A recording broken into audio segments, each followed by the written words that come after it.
The metal door slammed shut with a finality that echoed through the cavern-like cell. Marcus Kane pressed his back against the cold wall, watching three massive dragon-like creatures turn their glowing eyes toward him. The alien warden's laughter still rang in his ears. Let's see how long the soft human lasts with our most dangerous prisoners. The Xylorian Empire believed they had captured just another weak human during their raid on the mining colony of Kepler 442b. Marcus had been working as a geological engineer when the silver ships descended from the stars, their weapons turning the settlement into smoldering ruins. The survivors were sorted like livestock, some for labor camps, others for experiments, and the unlucky few for the gladiator pits. Marcus fell into the last category, though the aliens had no idea what they had truly caught. The cell stretched 50 meters in each direction, carved from living rock and reinforced with energy barriers. Bioluminescent fungi provided an eerie green glow, casting dancing shadows on the walls. The three dragons were magnificent and terrifying, each the size of a small shuttle, with scales that shimmered like oil on water and breath that could melt steel. They had been here for cycles, the guards whispered, apex predators from worlds the Empire had conquered. Well, hello there, beauties, Marcus said softly, his voice carrying a warmth that made the nearest dragon tilt its massive head. Looks like we're roommates now. The largest dragon, scarred and battle-worn, approached with predatory grace.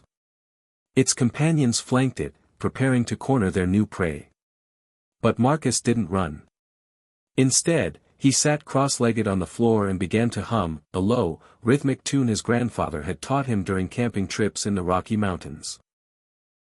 You know, Marcus continued, meeting the lead dragon's gaze without flinching, I've always believed that every creature, no matter how fierce, just wants to be understood. The dragon paused, its head lowering as if drawn by some invisible force. The thing about humans is, we don't just survive, we connect. Hours passed. Marcus shared stories of Earth, of mountains and oceans, of creatures both gentle and wild. He spoke of wolves that could be tamed, of great cats that could learn to trust, of bonds forged not through dominance but through respect. Slowly, impossibly, the dragons began to settle around him. The real transformation began when Marcus noticed the smallest dragon favoring its left wing. Ancient shrapnel from some long-ago battle had embedded in the joint, causing constant pain. Using tools fashioned from debris and techniques learned from veterinary documentaries he'd watched as a child, Marcus began the delicate work of extraction. Trust is earned in drops and lost in buckets, he murmured as he worked. The dragon remained perfectly still, sensing the human's intent to heal rather than harm. When the guards arrived 3 days later expecting to find bones, they discovered something that shattered their understanding of the galaxy.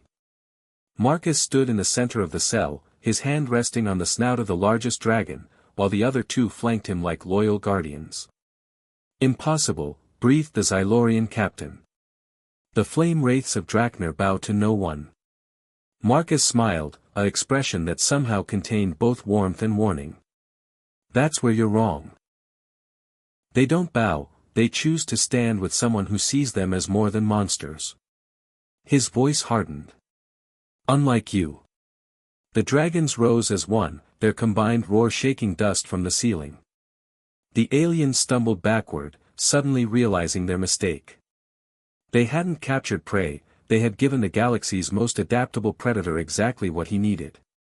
You see, Marcus said, his eyes reflecting the same ancient intelligence that burned in his companions, humans have been turning predators into partners since before we reached the stars.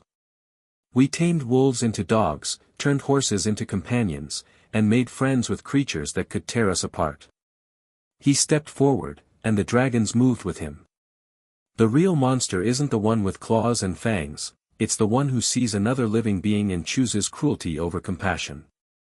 The cell door stood open, forgotten in the guard's terror.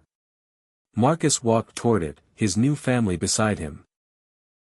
Thanks for the introduction, gentlemen. Now, shall we discuss the terms of everyone's freedom? In the depths of space, aboard the Xylorian flagship, alarms began to wail as 3 dragons and 1 human rewrote the rules of what it meant to be truly dangerous. The Empire had expected a massacre, but Marcus Kane had something far more powerful in mind, a revolution built on the simple truth that monsters are made, not born, and humans had always been exceptionally good at unmaking them.